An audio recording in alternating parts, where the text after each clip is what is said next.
My name's Katherine. My first novel is called Find and Replace. It's a story about a scientist and narcissist named Alice Thrastle, who is on the cusp of changing the world because she's going to remove hereditary disease from the world. To do this, she's going to use CRISPR, which is actually a real scientific tool that is actually, they've just, at the end of last year, it's had FDA approval for the use on humans to treat humans with sickle cell anemia. And it works in a similar way to the find and replace function on a computer.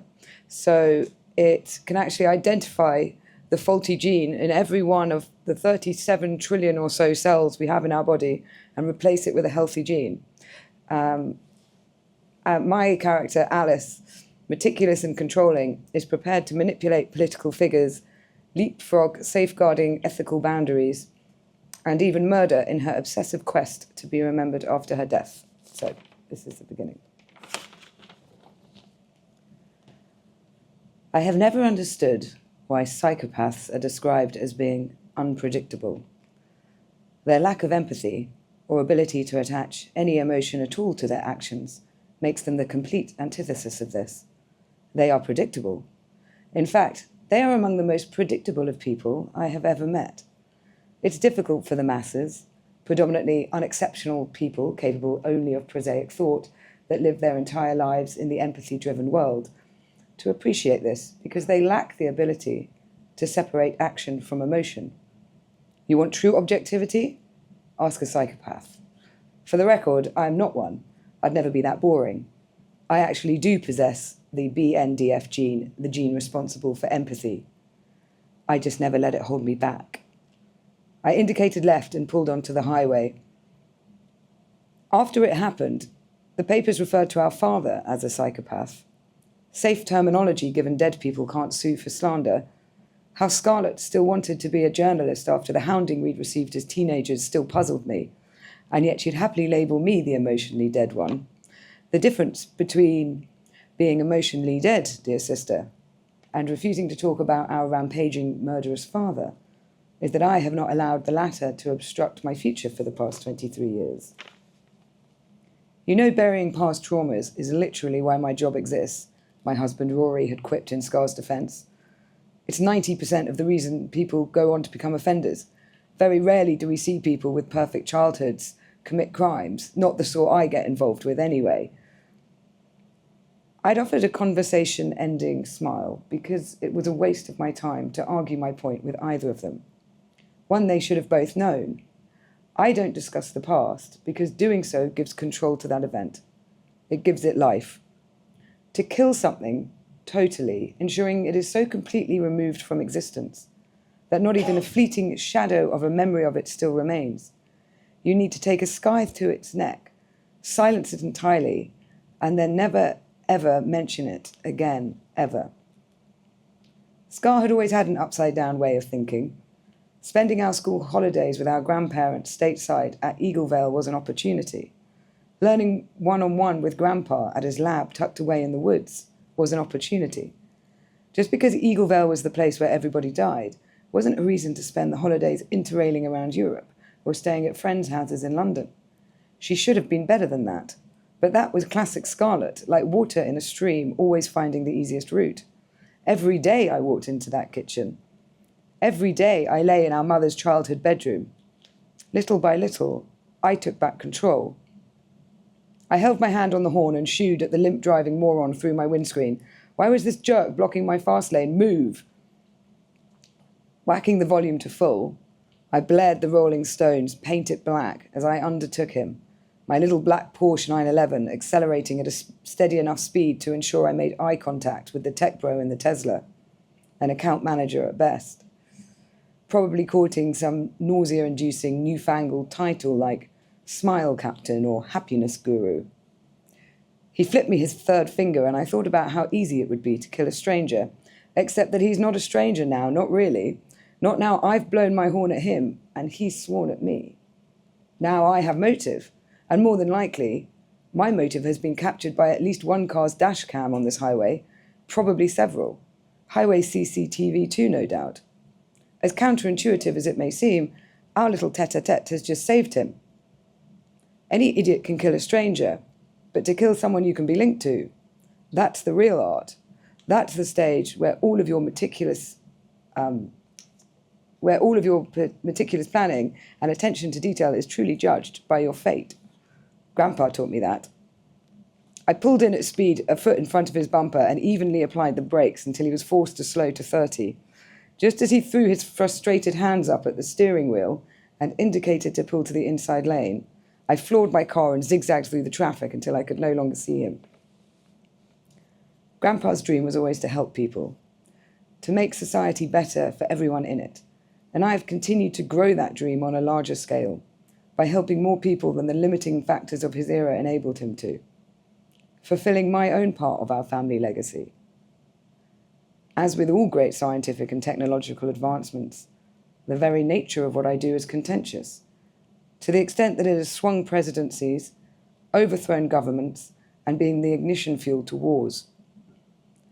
To that end, most of my work, while necessary for the advancement of humanity, is kept entirely secret, and it is for this reason Grandpa instilled his two absolutes for maintaining secrecy into me during that very first summer that we went to live at Eaglevale.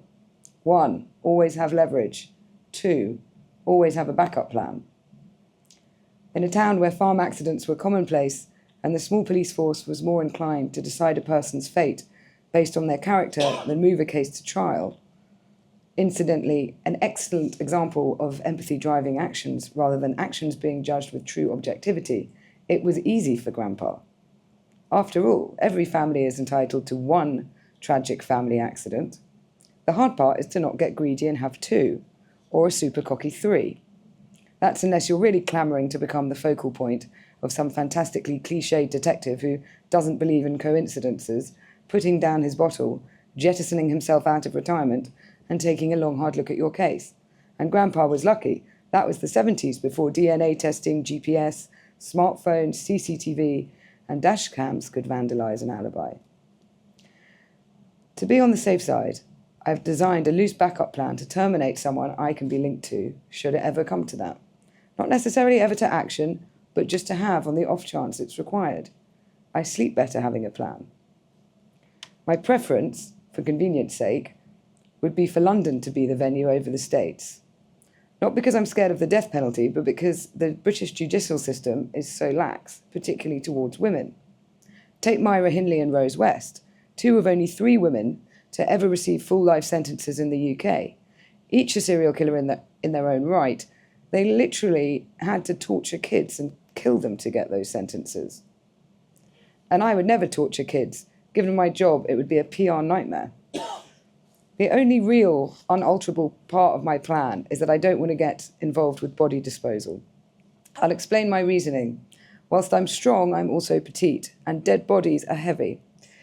There's a reason the term dead weight exists. They're high risk in terms of forensics linking you to them, fibres, DNA, footprints surrounding the corpse.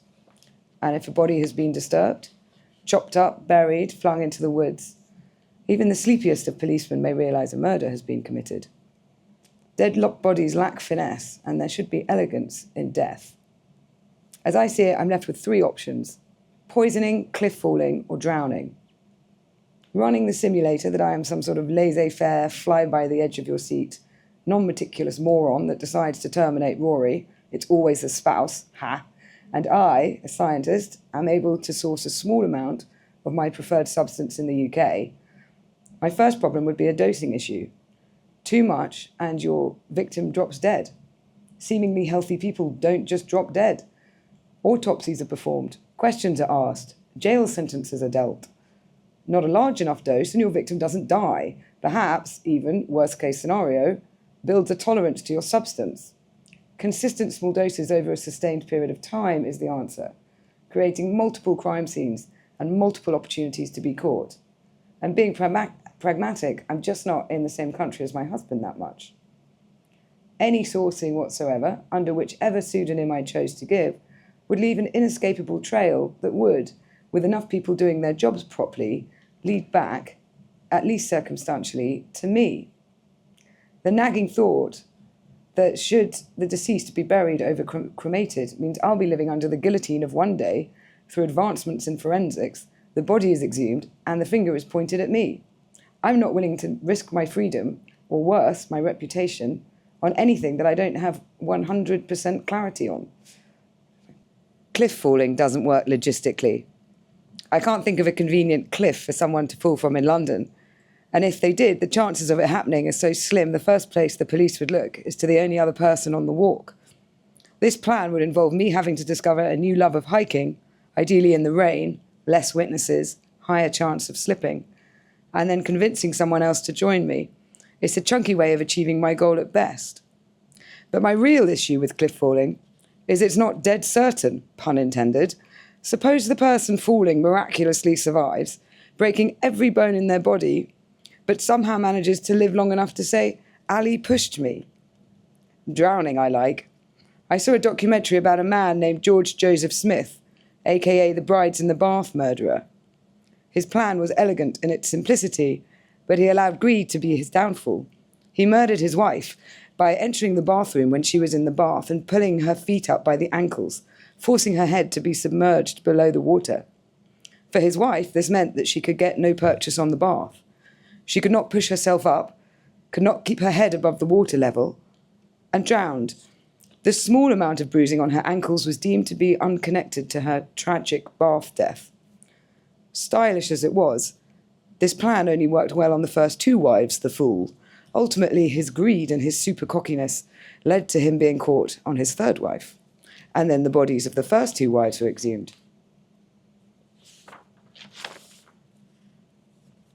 It's not that huge. The documentary even said the policewoman they used to reenact the scene almost died during the experiment, which is why I'm so grateful greed can never be my downfall. For the simple reason, I'm not suburban enough to be motivated by money, or poor enough. My digital trail would need careful consideration. It's 2018, it's not enough to just leave your phone at home whilst you go around committing nefarious acts. Your digital trail needs to work for you. Be your alibi. And it needs to work in the context of you. It's fine if you leave your phone at home to commit your nefarious acts, if you're one of those peculiar people who is in the habit of leaving their house without their phone. If, like most people, your phone travels everywhere with you, but happens to be off for the half day whilst you commit your nefarious acts, that's suspicious. Which is why it's imperative to regularly have 2-hour blocks in your life where you can be uncontactable. It gives you context should you ever need it to digitally disappear for a couple of hours. This is also the reason I pretend to enjoy foreign cinema. I have made everyone in my inner circle's phone accessible to me. It's very easy to accomplish. Let me walk you through how I achieved it with my sister. I suggest a wine and takeaway night. I arrive at her house with good wine, not the crap she usually drinks. As a result of my very generous wine buying, she insists on purchasing the takeaway, as I knew she would. "Can I check out the menu?" I ask, throwing my hand open for her phone. Naturally, she replies with unquestioning trust by handing it to me with the screen open on the takeaway menu. I scroll for some moments before walking out of the room, phone in hand, mumbling something about urgently needing the loo. Behind the locked bathroom door, I shout, "What's your passcode?" Evidently assuming I had popped my phone down momentarily, she shouts back 171717, followed by a jokey, "Don't read my messages." I assure her I won't and exit the takeaway menu. After some moments searching her mess of a home screen, I locate her settings app and scroll to Face ID and passcode. I enter her passcode as requested and scroll further to set up an alternative appearance, which takes me through the facial recognition prompts to set up a second Face ID on her phone. With this in place, I can now access every recess of her life, banking apps, email, dating apps, and absolutely every single password she has ever stored. Of course, it's marginally more difficult with employees, but all situations can be adapted. Moments later, I pulled into the entrance reserved exclusively for directors of Eve Corps, a shaded car park with the capacity for 50 cars and direct access to a luxury lift that shot straight to the executive level of the building. Cool. Thanks. Thank you.